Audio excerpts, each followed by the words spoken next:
नमस्कार। नीलम 77 चैनल में मैं आप सबका स्वागत करती हूँ फिर से। कृष्णाय वासुदेवाय हरे परमात्मने प्रणतः क्लेशनाशाय गोविंदाय नमो नमः। आज एक दोहे के साथ में स्टार्ट करूँगी कि बुरा जो देखन मैं चला मुझसे बुरा न कोई। कहने का तात्पर्य है मेरे मन की बातें। आज मैं इसी दोहे की एक लाइन के ऊपर एक सार जो हमारे जीवन में हम सब करते हैं मोस्ट ऑफ द टाइम, उसके बारे में बात करूँगी। कहते हैं कि जब हमारे अंदर बुराई देखने की बारी आती है तो हम सब अंधे हो जाते हैं, लेकिन अगर सामने वाले पर्सन की बुराई देखने की बारी आती है तो हम सब लोग कहीं ना कहीं एक अंधा भी उसको रोशनी मिल जाती है, आंखें उसकी वापस आ जाती है। इसलिए जब भी कोई चीज़ आप किसी की बुराई करते हो या आप किसी के बारे में बुरा देखने की कोशिश करते हो तो सबसे पहले आप अपने अंदर झांक करके देखिए कि कहीं आपके अंदर वो बुराई तो नहीं है जो आप सामने वाले में देख रहे हो।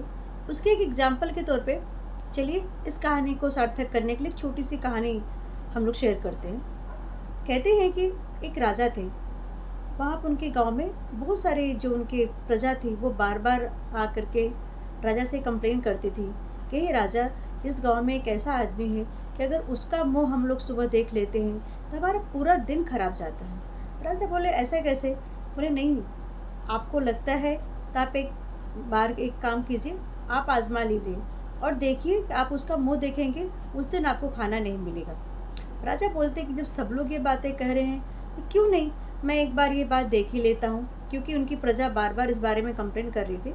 तो राजा ने बोला कि चलो अगर वो कह रही है तो मैं इस बात को देख लेता हूँ, क्या बात, क्या सच्चाई है क्या नहीं। राजा उस इंसान को बुलाते हैं और बोलते हैं कि एक काम करो, आज रात को तुम मेरे साथ ही सो जाओ और कल घर चले जाना। तो वह बोलता है जो प्रजा रहता है कि हाँ ठीक है, कोई बात नहीं राजा जी, मैं आज आपके घर ही रह जाता हूँ, यहीं सो जाता हूँ। रात को खाना वगैरह से खाते हैं और राजा के साथ ही वह वहाँ उसके राज में जा कर के राजमहल में सो जाता है। जब सुबह होती है तो राजा को बहुत सारे काम आ जाते हैं और तैयार होते हैं और ये भूल जाते हैं कि क्या है और क्या नहीं है। वो अपने काम पे लग जाते हैं। उसमें उनकी बहुत सारी मीटिंग्स होती हैं, बहुत सारे प्रजा से मिलना रहता है, लोग आते हैं। ऐसा करते करते राजा को इस बात का ध्यान ही नहीं रहता है कि मुझे खाना भी खाना है और पूरा दिन ऐसे ही निकल जाता है।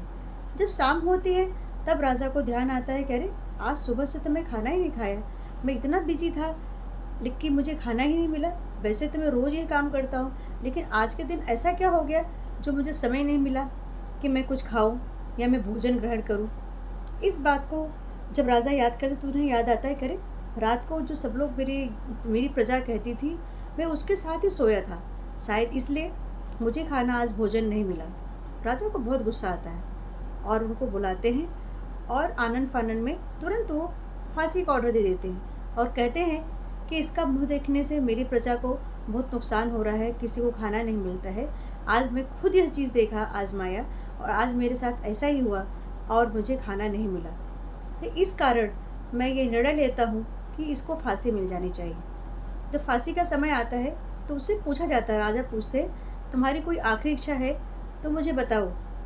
उस पर वह इंसान कहता है कि राजा जी, मैं एक बात सिर्फ कहना चाहता हूँ आपसे कि आपने मेरा मुंह देखा तो आपको खाना नहीं मिला और इसलिए मुझे आप फांसी की सज़ा दे रहे हैं। कोई बात नहीं, मुझे मंजूर है, लेकिन आज यही बात अगर मैं कहूँ तो मैंने आपका मुख देखा, मैं आपके साथ सोया था और आज पहली बार आपके साथ में सोया था और आज ही मुझे फांसी की सज़ा मिल रही है। यह बात सुनते ही राजा बहुत लज्जित हो गए और राजा ने बोला, हाँ ये जो कह रहा है सही कह रहा है कि मैंने ये बात सोचा ही नहीं कि जो मैं दूसरे के अंदर खामियां ढूंढ रहा हूँ वो